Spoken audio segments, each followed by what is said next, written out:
November 12, 1944, Camp Wheeler, Georgia.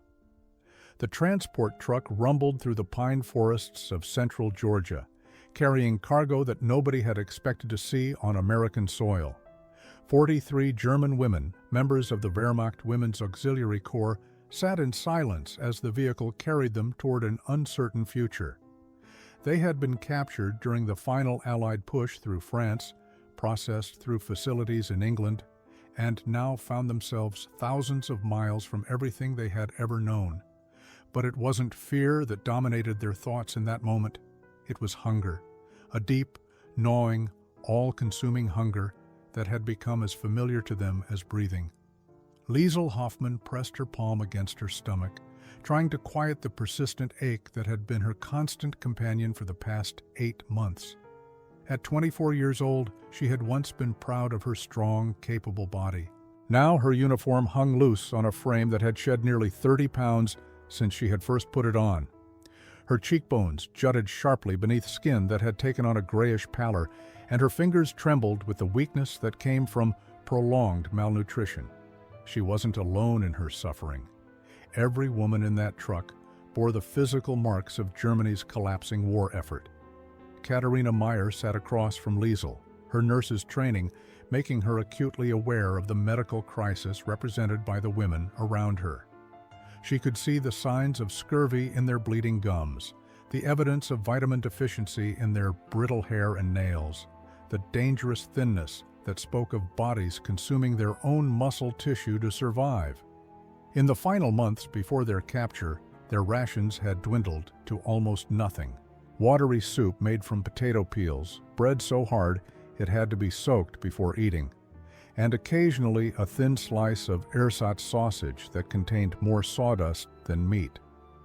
They had watched their bodies slowly consume themselves while being told that their sacrifices were necessary for Germany's final victory. The truck slowed, and through the canvas covering, Liesl could see guard towers rising above a chain-link fence topped with barbed wire. Camp Wheeler, their new prison. The women exchanged glances, their eyes reflecting the same mixture of resignation and fear.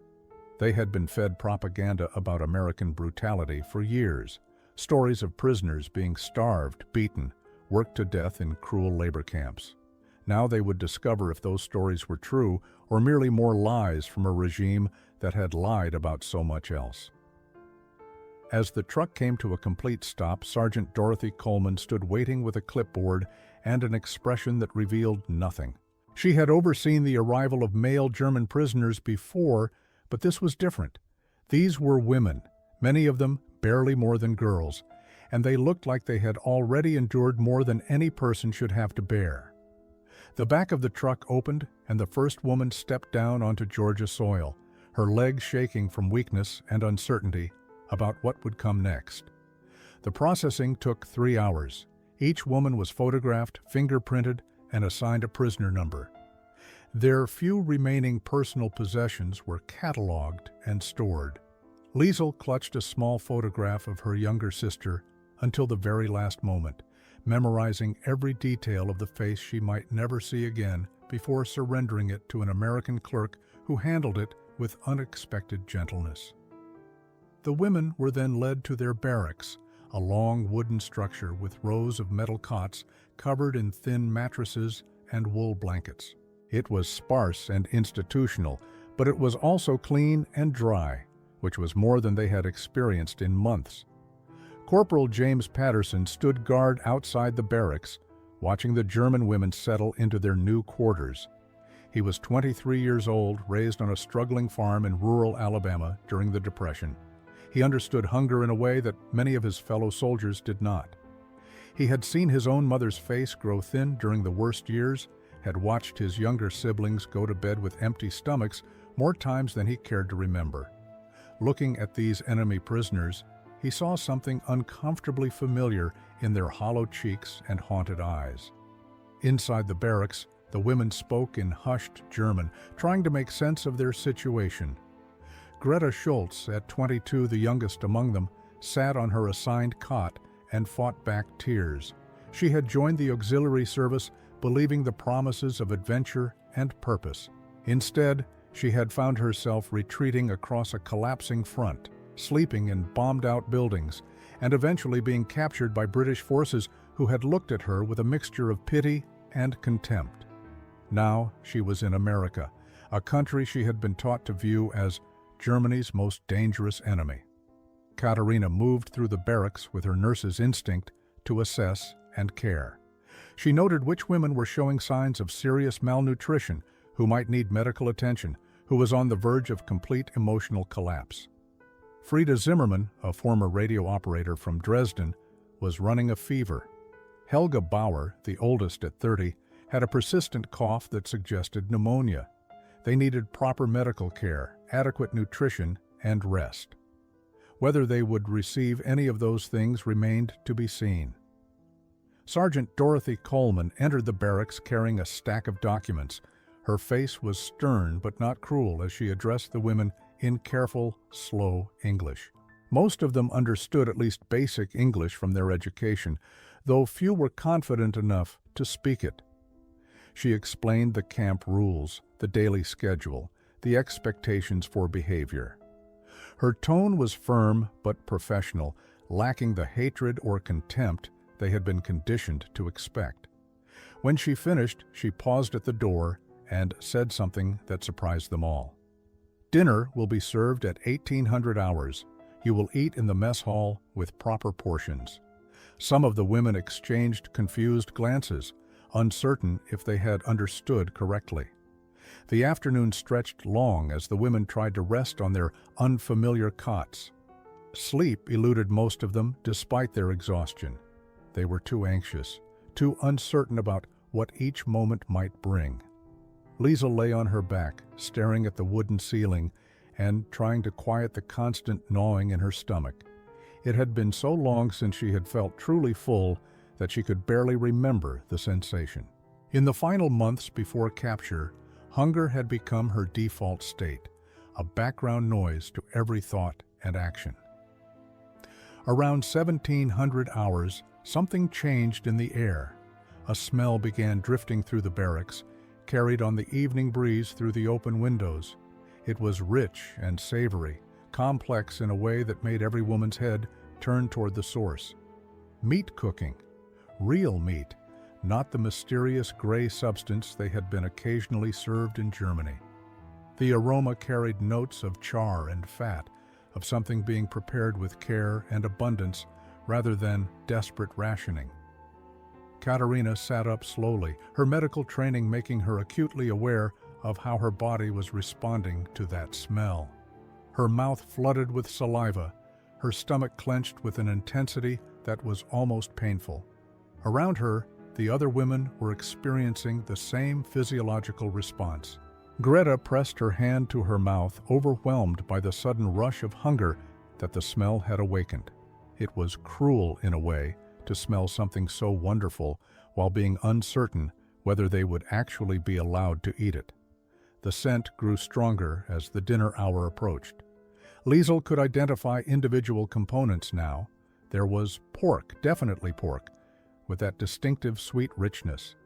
Something else, too, something sweet and earthy that she couldn't quite place. Vegetables of some kind. And underneath it all, the smell of real butter, real fat, things that had vanished from German tables years ago as the war consumed every resource the nation possessed. Private Thomas Burke worked in the kitchen, helping to prepare the evening meal under the supervision of the camp cook. He had been briefed about the new arrivals and their condition.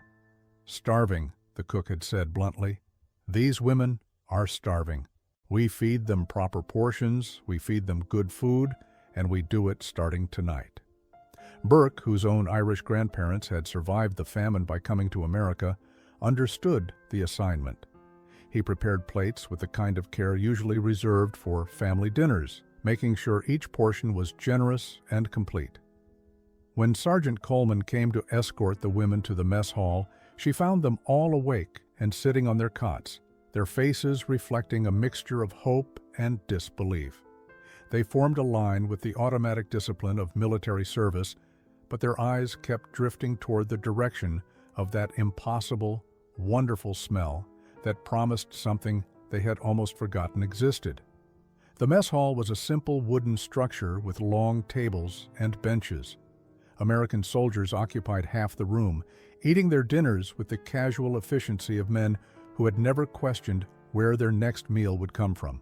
They glanced up as the German women entered, their conversations quieting as curiosity and suspicion crossed their faces. These were enemy prisoners, after all, members of the military force that had aligned with the regime responsible for the deaths of thousands of American soldiers. Liesl followed Sergeant Coleman to the serving line, her heart pounding with an anxiety that had nothing to do with fear of her captors. The steam rising from the serving trays carried that incredible aroma directly into her face, making her lightheaded with anticipation and disbelief. She picked up a metal tray, noting with surprise that it was clean and undented, not the battered, half-rusted equipment she had grown accustomed to in Germany. Private Burke stood behind the counter, a large serving spoon in his hand. He looked at Liesl for a moment, seeing past the gray uniform to the young woman who was trembling with hunger and uncertainty. Without a word, he placed a thick pork chop on her plate, the meat still sizzling slightly from the grill. Next to it went a generous scoop of sweet potatoes, their orange flesh glistening with butter and topped with a sprinkle of brown sugar. Green beans followed, cooked with bits of bacon, a thick slice of cornbread, a pat of real butter, and finally, a cup of cold milk. Liesl stared at her tray in complete disbelief. There was more food on that single plate than she had seen in a week during the final months before her capture. The pork chop alone represented a luxury that had disappeared from German tables years ago. Sweet potatoes prepared with actual sugar and butter seemed like something from a dream or a distant memory of peacetime. Her hands shook as she carried the tray to a table, terrified that someone would realize a mistake had been made and take it away from her. Katarina received her plate next, and tears immediately began streaming down her face. She tried to stop them, mortified by this display of weakness in front of her captors, but she couldn't control her body's response to this overwhelming evidence of abundance. Behind her, Greta made a small sound that was half sob, half laugh. Frida simply stood frozen, staring at her plate as if it might vanish if she blinked. Helga, the oldest and most stoic among them, bit her lip hard enough to draw blood as she fought to maintain her composure. The women sat together at a table separate from the American soldiers. For a long moment, none of them moved to eat. They simply looked at their plates, at this impossible bounty that contradicted everything they had been taught about American cruelty and everything they had experienced about wartime scarcity. Liesl picked up her fork with trembling fingers. The weight of the utensil felt strange after months of eating with whatever implements were available, sometimes just her hands when nothing else could be found. She cut into the pork chop, watching the juices run onto the plate, mixing with the butter from the sweet potatoes. The meat was tender, cooked perfectly, seasoned with salt and pepper, and something else she couldn't identify. She brought the first bite to her mouth, and the moment it touched her tongue, something inside her completely shattered. The taste was overwhelming, rich, savory, complex in ways that her starved palate could barely process. Real meat, properly prepared, served hot and fresh. She chewed slowly, trying to make the moment last, and felt tears begin streaming down her face. Around her, the other German women were experiencing their own private collapses. Katarina sobbed openly as she ate, unable to stop the tears even as she continued bringing food to her mouth. Greta had buried her face in her hands, her shoulders shaking with the force of emotion she could no longer contain. Frida stared at her plate and whispered in German, "This cannot be real. This cannot be happening." But it was real. The food was there, solid and warm and abundant. She took a bite of the sweet potatoes, and the sweetness combined with the creamy butter created a sensation so intense it was almost painful. In Germany, sugar had become a distant memory. Butter was something people talked about, the way they might discuss mythical treasures. Yet here it was, served casually to enemy prisoners as if it were the most ordinary thing in the world. Helga ate methodically, forcing herself to chew thoroughly despite her body's desperate urge to consume everything as quickly as possible. She had seen what happened when starving people ate too fast. Their bodies, unaccustomed to real food, would reject it violently. She needed this meal to stay down, needed her body to accept this nourishment. But even her iron discipline couldn't stop the tears that slid silently down her weathered face as she ate. Across the mess hall, the American soldiers watched this display with expressions ranging from confusion to discomfort to something that might have been compassion. Corporal Patterson stood near the wall, observing the scene with a heavy heart. He remembered his mother crying over a church charity basket during the worst year of the Depression. He remembered the shame and gratitude that came from accepting food from strangers when your own pride said you should be able to provide for yourself. These German women were experiencing something similar, but magnified by months of severe deprivation and the psychological weight of being fed by their enemies. Private Burke watched from the kitchen doorway, unprepared for the emotional impact of this moment. He had served thousands of meals to soldiers, had seen hungry men eat with enthusiasm and gratitude, but he had never witnessed anything like this. These women weren't just hungry, they were starving, body and soul, and this simple meal of pork chops and sweet potatoes had become something far more significant than food. It had become evidence that everything they had been taught about Americans might be a lie.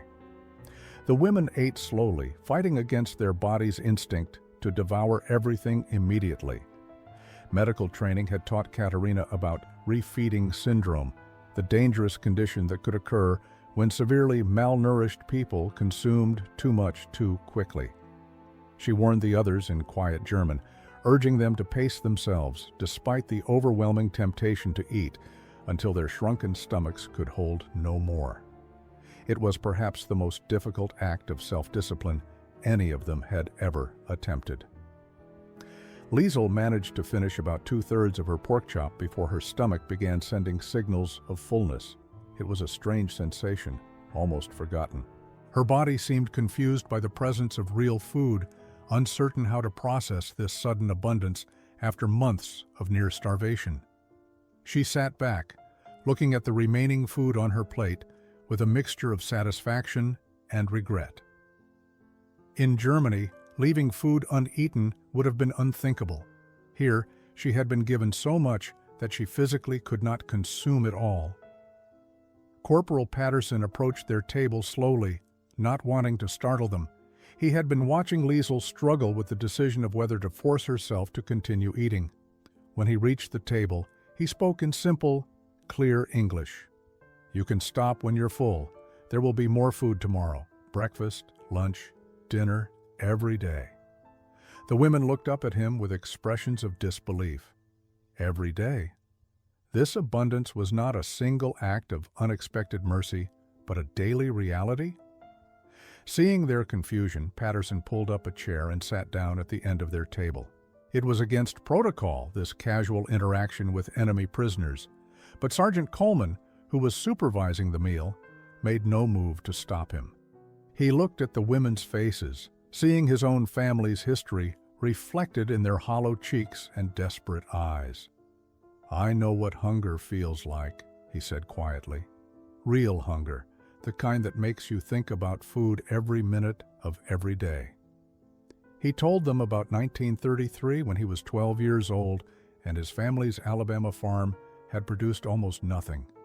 He described watching his mother divide one small potato among 5 children, pretending she wasn't hungry so they could have a few more bites. He talked about the shame of accepting charity, the way it felt to be given food by people who had enough when you had nothing. His voice was gentle, without judgment, simply sharing a truth he thought they might need to hear. Katarina understood enough English to follow most of his story, and she translated quietly for the others. As they listened, something shifted in their perception. This young American soldier wasn't gloating over their defeat or enjoying their suffering. He was offering something more valuable than food. He was offering understanding, recognition that hunger was hunger, regardless of which uniform you wore or which side of the war you had served on. When Patterson finished speaking, he stood up and gestured toward their plates. "Eat what you can. The rest we won't waste, but you don't have to force it." Then he added something that would echo in Liesel's mind for years to come. "You're prisoners here, that's true, but you're also human beings, and we treat human beings with dignity." The first night after that meal, Liesel lay awake in her cot, feeling the unfamiliar sensation of food actually digesting in her stomach. It wasn't the usual hollow ache or the cramping pain of hunger. It was something almost forgotten: satisfaction. Her body was processing real protein, real nutrients, real sustenance. Around her in the darkened barracks, she could hear the quiet sounds of other women also unable to sleep, their bodies and minds trying to adjust to this unexpected reality. Morning came with the sound of a bell ringing across the camp. The women rose stiffly, their bodies weak from months of malnutrition despite the previous night's meal.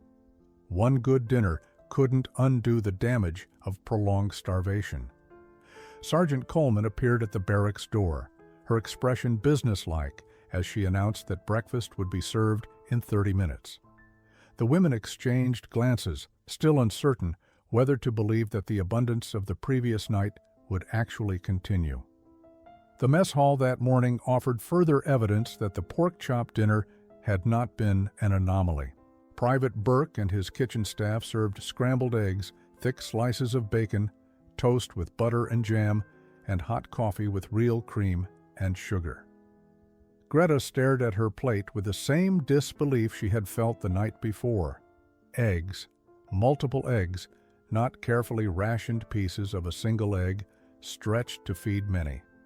Bacon that was actually crispy and flavorful rather than the pale, flabby strips of fat they had occasionally received in Germany. Frida took a careful bite of toast spread with strawberry jam, and the sweetness made her close her eyes in something approaching reverence. Sugar. Real sugar in abundance. She had spent 2 years measuring out tiny portions of saccharin and ersatz sweeteners, trying to remember what real sugar tasted like. Now here it was, available in quantities that seemed almost wasteful. The jam was thick with actual fruit, not the thin, watery substitute that had been all Germany could produce in the final years of the war. The pattern continued through lunch and dinner. Each meal brought generous portions of well-prepared food, vegetable soup with actual chunks of meat, sandwiches made with soft white bread and real ham, mashed potatoes with gravy.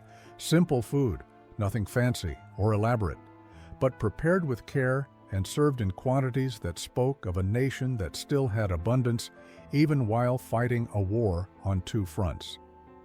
The contrast with Germany's desperate scarcity became more apparent with every meal. Helga, who had maintained the strictest emotional control since their arrival, found herself crying during the 3rd day's dinner. Not from overwhelming emotion this time, but from the simple realization that her body was beginning to trust this new reality. Her stomach no longer cramped in anticipation of disappointment. Her hands no longer shook quite so badly when she reached for food.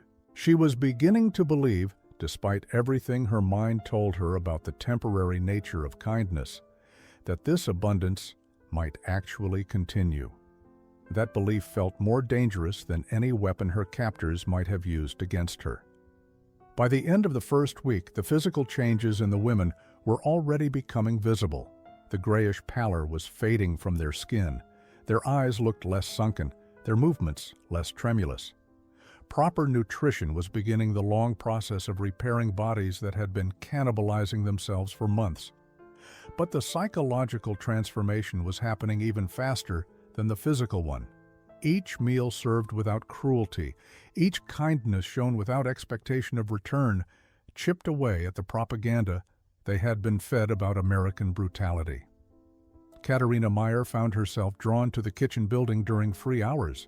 She would stand near the doorway, watching the organized chaos of meal preparation with the fascination of someone discovering a foreign world.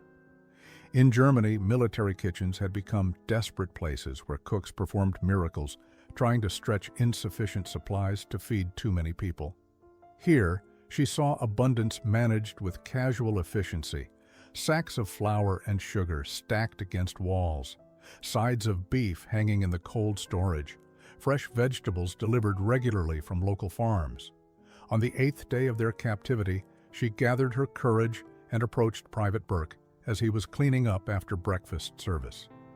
Her English was hesitant, but improving daily.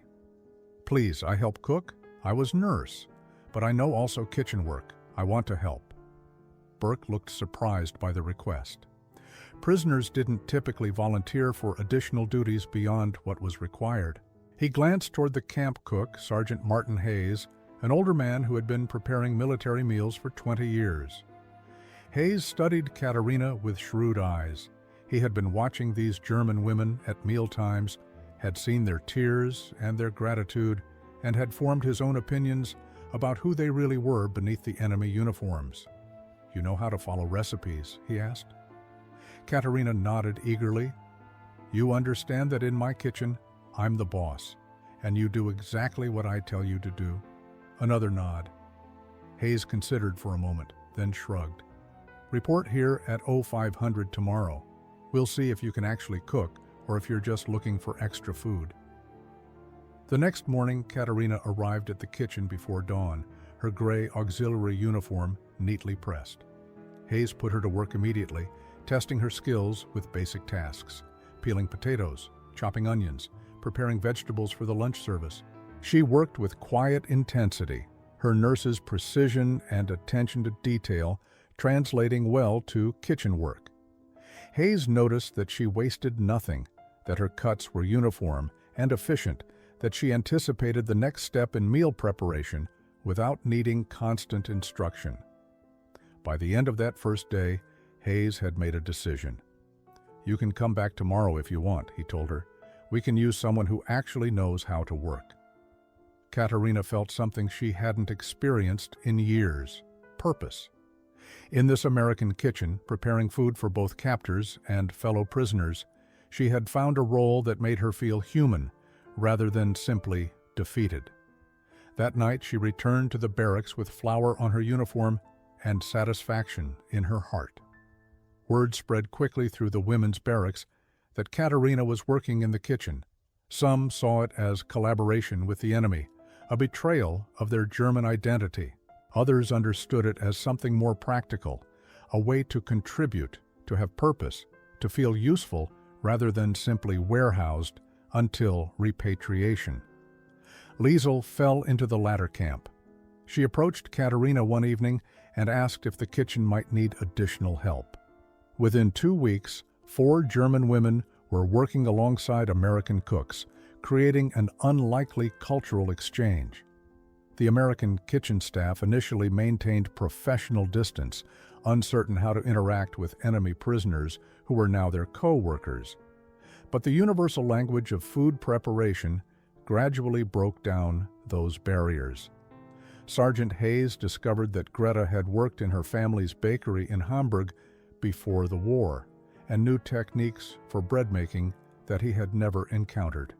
He watched with interest as she demonstrated a particular way of kneading dough that produced a lighter, more even crumb.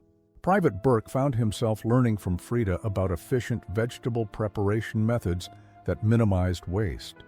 She showed him how to use every part of the vegetables they were processing, techniques born from years of desperate scarcity in wartime Germany. What Americans discarded casually, Germans had learned to transform into usable ingredients.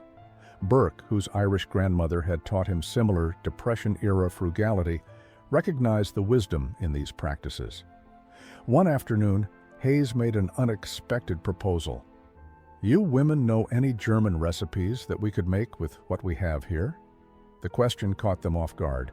Why would American cooks want to prepare German food? Hayes explained his reasoning. We've got some German male prisoners in other compounds who probably haven't had a taste of home in a long time. Might do them some good. Might do all of you some good. Katarina suggested Kartoffelpuffer, potato pancakes that were a staple of German home cooking. The ingredients were simple: potatoes, eggs, flour, onions, salt. All readily available in the American camp's abundant supplies. Hayes agreed, and the next morning the kitchen filled with the familiar aroma of grated potatoes frying in oil. The German women working in the kitchen moved with a different energy that day, their hands remembering the rhythms of recipes they had learned from mothers and grandmothers. When the Kartoffelpuffer were served alongside the regular American lunch fare, something remarkable happened. The German women in the mess hall stopped talking when they saw the familiar golden brown pancakes on their plates. Tears came again, but different tears than before. These were tears of recognition, of connection to a home and a past that felt impossibly distant. They ate the potato pancakes slowly, savoring not just the taste, but the memories each bite awakened. The American soldiers tried them too, curious about this enemy food. Most found them surprisingly good, crispy on the outside and tender inside, especially when topped with applesauce that the kitchen had in abundance. In that moment, the mess hall became something more than a place where captors fed prisoners. It became a space where two cultures recognized their shared humanity through the simple act of sharing food. December brought cold rain to Georgia and disturbing news from Europe. The camp received regular deliveries of newspapers and military bulletins, and Sergeant Coleman had made the decision to allow the German women access to this information. She believed they had a right to know what was happening in their homeland, even if that knowledge was painful. What none of them anticipated was just how devastating that knowledge would prove to be. Liesel sat in the small camp library, a converted storage room with a few shelves of books and a table where recent newspapers were displayed. Her English had improved enough that she could read the articles with reasonable comprehension. What she read made her hands shake and her stomach clench, despite the adequate nutrition she now received daily. The newspapers described Allied forces advancing deeper into German territory and discovering things that defied belief: concentration camps. The articles used words like atrocity and systematic murder and crimes against humanity. There were photographs, grainy black and white images that showed emaciated prisoners behind barbed wire, piles of bodies, facilities that had been designed for mass killing. Liesel stared at these images, her mind refusing to accept what her eyes were seeing. This was Germany, her Germany. The country she had proudly served had done these things. Katarina found her there, tears streaming down her face, newspapers scattered across the table. "Liesel, what's wrong?" Then she saw the headlines, saw the photographs, and her own face went pale. Other women gathered around, drawn by their distress. Greta, Frida, Helga, and several others crowded around the table, reading the articles in stunned silence. The words were in English, but their meaning was terrifyingly clear. "This cannot be true," Frida whispered in German. "This is propaganda. The Allies are lying to justify their invasion." But even as she spoke, her voice lacked conviction. The details were too specific, the photographs too stark. And somewhere deep inside, in a place they had been afraid to examine too closely, they had always sensed that something was terribly wrong with the regime they had served. Helga, the oldest and most experienced among them, sat down heavily in a chair. She had worked in administrative offices, had seen documents and orders that hadn't made sense at the time. She had asked questions and been told that some things were classified, that good Germans didn't question their leaders, that the war effort required difficult decisions. Now those vague suspicions crystallized into horrible certainty. She had been part of something monstrous, even if she hadn't fully understood what that something was. The women sat together in the library for hours, reading article after article, looking at photograph after photograph. American guards passed by the open door and saw them there, saw their anguish and confusion, and felt an uncomfortable mixture of satisfaction and pity. These enemy prisoners were confronting the truth about the cause they had served, and that truth was destroying their understanding of their own identities and everything they had believed themselves to be fighting for. That night, sleep eluded most of the women in the barracks. Liesel lay on her cot, staring into the darkness, her mind replaying the images from the newspapers over and over. She had joined the Women's Auxiliary Corps believing she was serving Germany's defense, protecting her homeland from aggressive enemies who wanted to destroy everything she loved. Now she understood that she had been serving something far darker, a regime that had committed acts so evil they defied comprehension. Katarina sat on the edge of her cot, her medical training making the horror even more acute. Those emaciated bodies in the photographs showed signs of deliberate starvation, of systematic deprivation, far worse than anything she and her fellow prisoners had experienced. The difference was that American captivity had brought them abundant food and medical care. German captivity, it seemed, had brought death by design. The contrast made her physically ill. In the morning, the women moved through their routines like ghosts. They ate breakfast mechanically, barely tasting the food that had brought them such joy just days before. How could they enjoy American generosity when their own country had shown such calculated cruelty? The guilt settled over them like a suffocating blanket, making it difficult to breathe, impossible to feel anything but shame. Corporal Patterson noticed the change immediately. The German women who had been slowly opening up, learning to smile, beginning to engage in simple conversations, had retreated back into hollow-eyed silence. He approached Sergeant Coleman to ask what had happened. She explained about the newspaper articles, about the photographs of concentration camps, about the women's discovery of what their country had actually been doing while they served it. Patterson found Liesel sitting alone near the barracks, her face buried in her hands. He sat down nearby, not speaking at first, just offering silent presence. Finally, she looked up at him, her eyes red from crying. In halting English, she tried to explain the turmoil inside her. "I thought I was a good person. I thought I served my country. Now I know I serve monsters. What does this make me?" It was a question Patterson couldn't fully answer. He wasn't a philosopher or a priest, just a young man from Alabama who had seen his share of hardship. But he tried. "You didn't know," he said simply.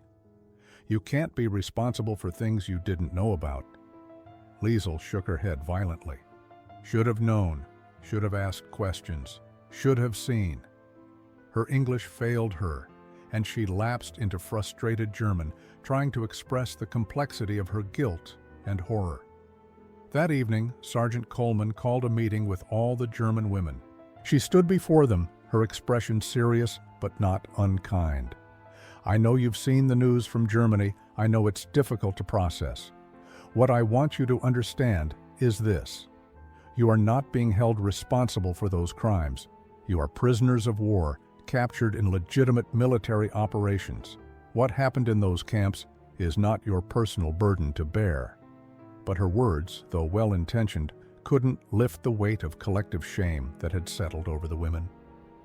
The weeks following the concentration camp revelations were the darkest period of the women's captivity.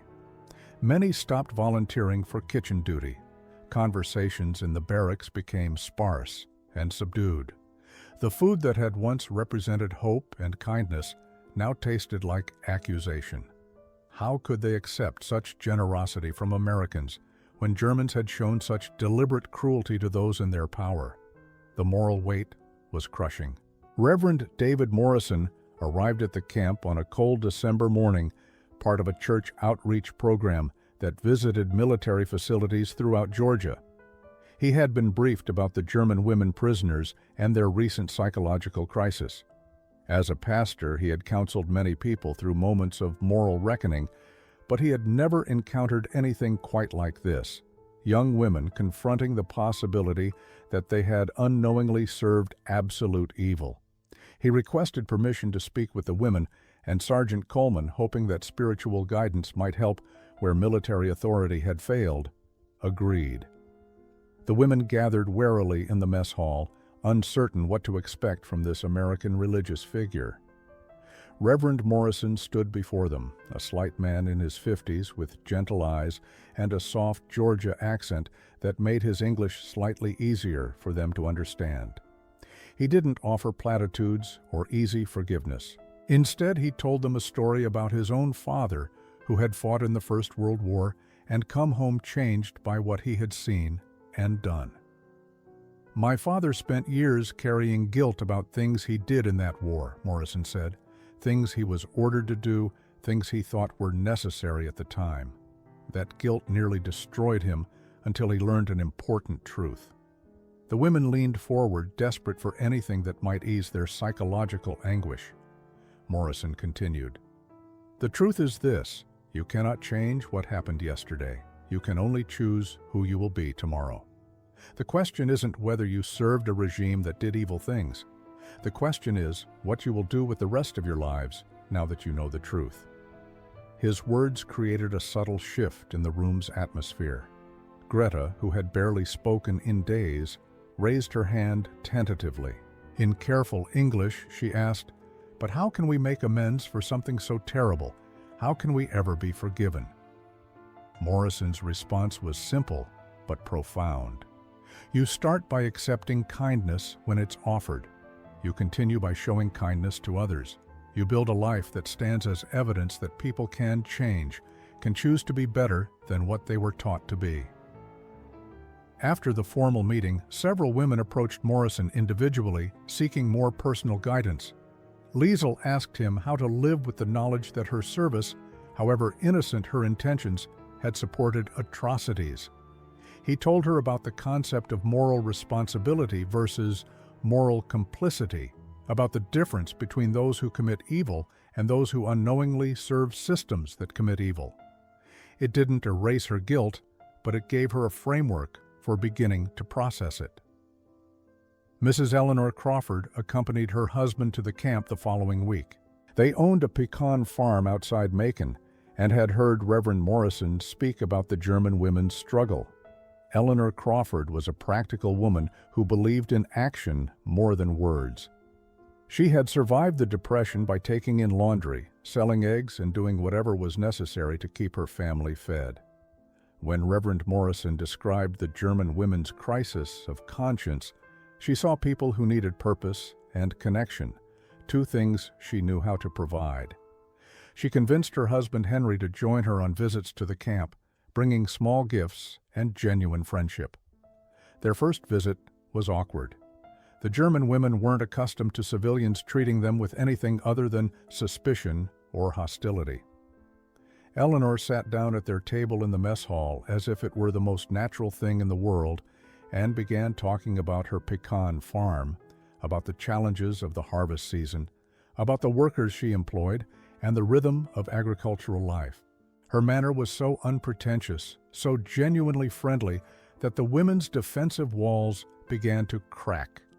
Henry Crawford was quieter than his wife, but his presence was equally important. He had served in the First World War, had fought against Germans in the trenches of France. The women knew this from his casual mention of his military service, and they waited for the resentment or anger that surely must accompany such history. Instead, Henry simply said, "That was a different war, and you weren't even born yet. No sense holding grudges against people who weren't there." Over subsequent weeks, the Crawfords became regular visitors. Eleanor brought small luxuries that the military didn't provide: hand lotion, writing paper, books in German that she had somehow acquired from a library in Atlanta. More importantly, she brought conversation and genuine interest in their lives. She asked about their families in Germany, their experiences before the war, their hopes for the future. She treated them as people rather than as enemy prisoners or objects of pity. Through these conversations, difficult questions began to surface. What would happen when the war ended? Where would they go? What did the concept of home even mean anymore? Germany was devastated, morally bankrupt, possibly divided among the Allied powers. Many of the women had lost contact with their families and had no way of knowing who, if anyone, had survived the final months of the war. Returning to Germany meant facing destruction, chaos, and the judgment of a population that would see them as failures for having been captured. Liesel confessed to Eleanor one afternoon that she feared returning to Hamburg more than she had feared her initial capture. "At least here," she said in her improving English, "people treat me with kindness, even knowing I was their enemy. In Germany, I will be enemy to everyone. Enemy to those who still believe in the Reich for being captured. Enemy to those who oppose the Reich for having served it. Where do I belong in such a world?" Eleanor's response surprised her. "Maybe you belong where you choose to build a life worth living. Home isn't always where you were born. Sometimes it's where you find the chance to become who you're meant to be."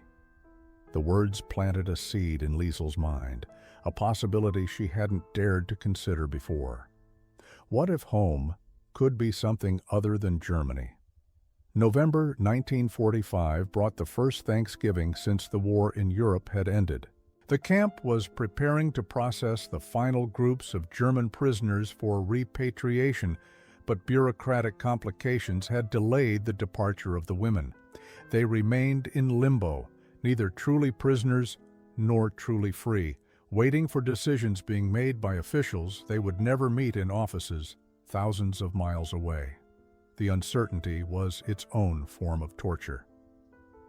Sergeant Hayes announced that the Thanksgiving meal would be the largest feast the camp kitchen had ever prepared. He invited the German women working in the kitchen to help plan the menu, to contribute their labor and their ideas to this quintessentially American celebration. Katarina and the others threw themselves into the preparation with an intensity that went beyond simple duty. Cooking had become their therapy, their way of contributing something positive to a world that felt increasingly chaotic and uncertain. The menu reflected the abundance that America could still muster even after years of war. Turkey, of course, multiple birds to feed the entire camp population. Dressing made with cornbread and sage. Sweet potato casserole topped with pecans that the Crawfords had donated from their farm. Green beans, cranberry sauce, rolls so soft and light they seemed to dissolve on the tongue, and pies, so many pies, pumpkin, pecan, apple, cherry. Greta, drawing on her bakery experience, took charge of the pie production. She worked alongside Private Burke, teaching him the German technique for achieving the perfect pastry crust while learning from him the American tradition of adding a lattice top to fruit pies. They worked in comfortable silence, punctuated by occasional laughter, two young people from opposite sides of a war, finding common ground in flour and butter and sugar. On Thanksgiving Day, Sergeant Coleman made an announcement that shocked everyone. The German women would not eat separately from the American soldiers. Instead, tables would be arranged to mix both groups, creating a shared meal that acknowledged their common humanity. Some of the American soldiers grumbled about eating with enemy prisoners. Some of the German women felt uncomfortable with such forced integration. But orders were orders, and both groups complied. Liesel found herself seated between Corporal Patterson and an American soldier she didn't know, a young man from Texas named Private Wilson. The initial silence was awkward, both men uncertain how to make conversation with an enemy prisoner. Then Wilson noticed Liesel looking at the sweet potato casserole with a mixture of appreciation and something that might have been amusement. "Something funny about our sweet potatoes?" he asked, not unkindly. Liesel struggled to explain in English, finally managing to convey that in Germany, sweet potatoes were animal food, not fit for human consumption. The idea of serving them as a holiday delicacy, topped with sugar and pecans, struck her as both extravagant and oddly charming. Wilson laughed, not mockingly, but with genuine amusement. "Well, you're in the South now. We take our sweet potatoes seriously." The conversation opened cautiously from there. Patterson asked about Hamburg, about what the city had been like before the war. January 1946 arrived with official orders for repatriation. Captain Robert Mitchell, who had taken over command of Camp Wheeler after Captain Sullivan's transfer, called a general assembly of all German women prisoners. The 43 women gathered in the mess hall, their faces reflecting months of internal struggle about what this moment would mean. Most assumed they had no choice in the matter. Prisoners were sent home when their captors decided it was time. That was simply how these things worked. Mitchell stood before them holding documents from the War Department. His expression was serious but not unkind as he began to speak through Sergeant Coleman, who had become skilled at translating for these meetings. "Ladies, I have received orders regarding your repatriation to Germany. Transportation will be arranged within the next 3 weeks. You will be processed through displaced persons camps in Europe before being released to return to your homes or to seek new situations in the occupied zones." He paused, observing the mixture of resignation and anxiety on their faces. Then he added something unexpected. "However, given the current situation in Germany and the unique circumstances of your captivity, the War Department has authorized an alternative option. Those of you who wish to apply for displaced person status and eventual immigration to the United States may submit formal requests. These requests will be evaluated individually based on various factors." The words hung in the air like an impossible dream. Stay in America? The country that had been their enemy? The nation whose abundance and kindness had so completely contradicted everything they had been taught. Several women exchanged shocked glances, uncertain whether they had understood correctly. Frida raised her hand tentatively and asked in careful English for clarification. Mitchell confirmed that, yes, they could request to remain in the United States rather than return to Germany. That night, the barracks erupted in intense discussion. Some women felt that returning to Germany was their duty, that their homeland needed them even in its devastated state. Others argued that they had no homeland to return to, that the Germany they had served no longer existed, and perhaps had never existed, except in propaganda and lies. The debate grew heated, with accusations of cowardice and betrayal flying between factions. Liesel sat on her cot, listening to the arguments swirl around her. She thought about Hamburg, about the family she hadn't heard from in over a year. Were they alive? Dead? Somewhere in between, struggling to survive in the ruins? She thought about the Crawfords, who had offered to sponsor her immigration if she chose to stay.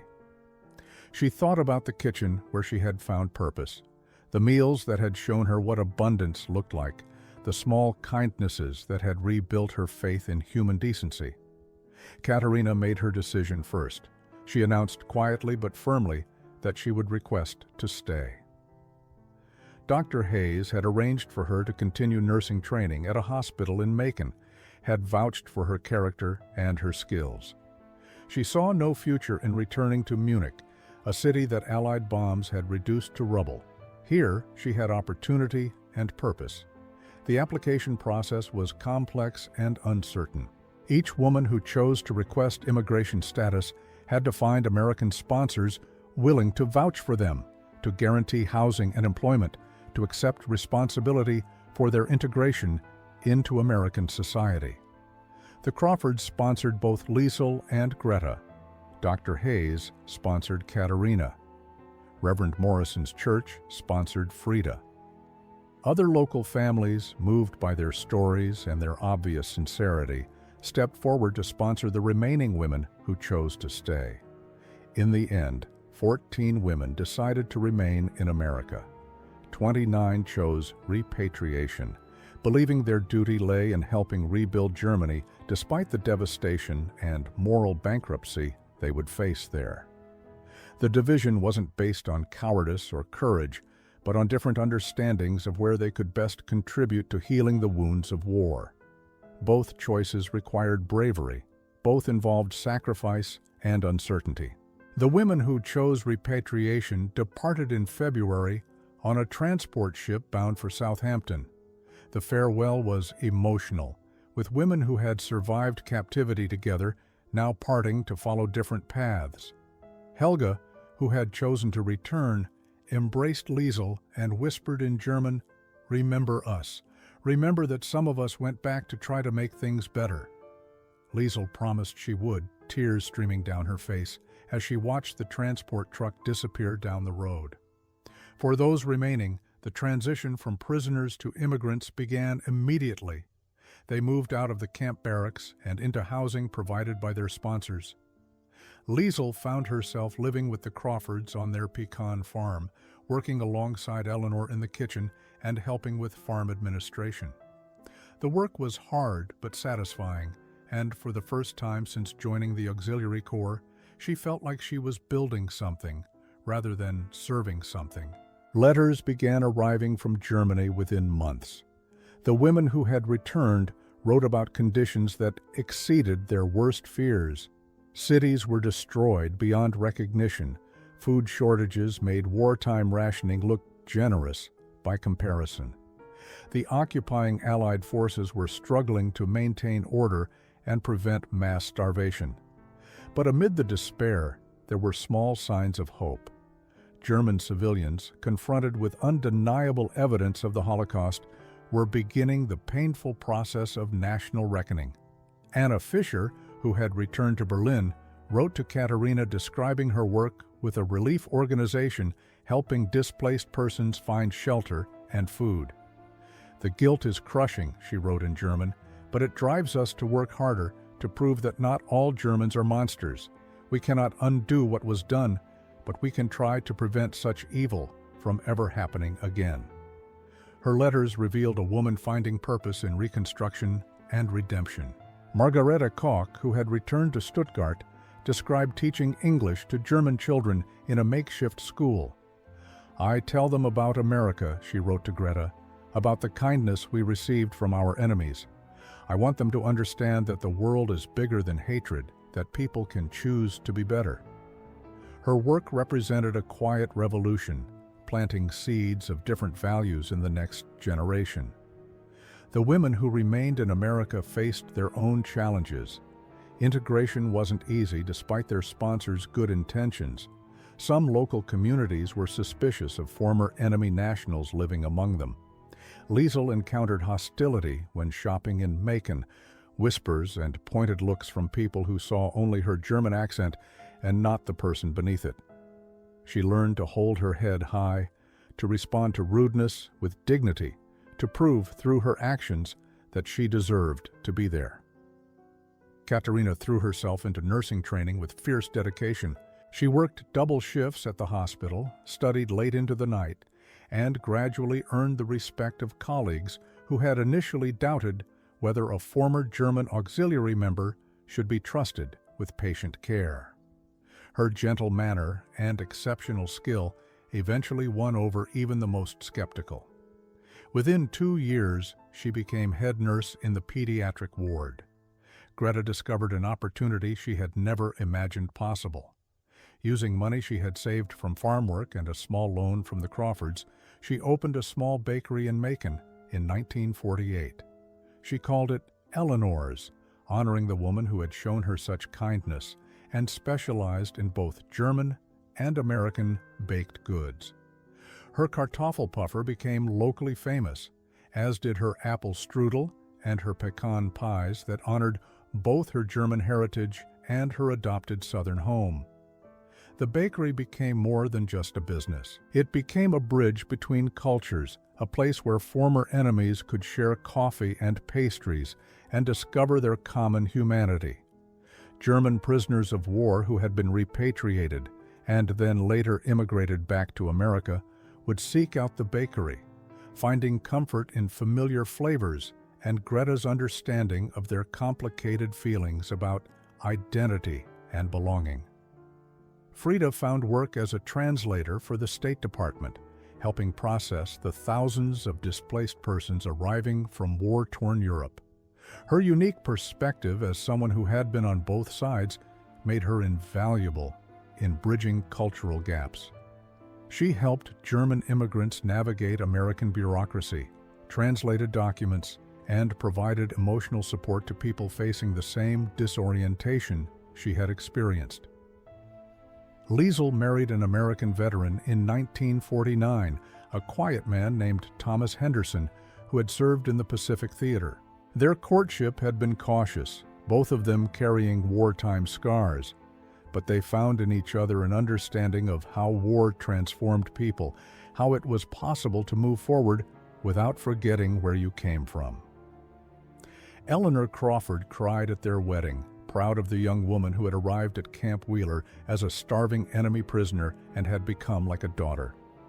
The women maintained correspondence with those who had returned to Germany, creating a network that spanned the Atlantic. These letters chronicled two different approaches to redemption, rebuilding from within and proving worth from without. Both were necessary.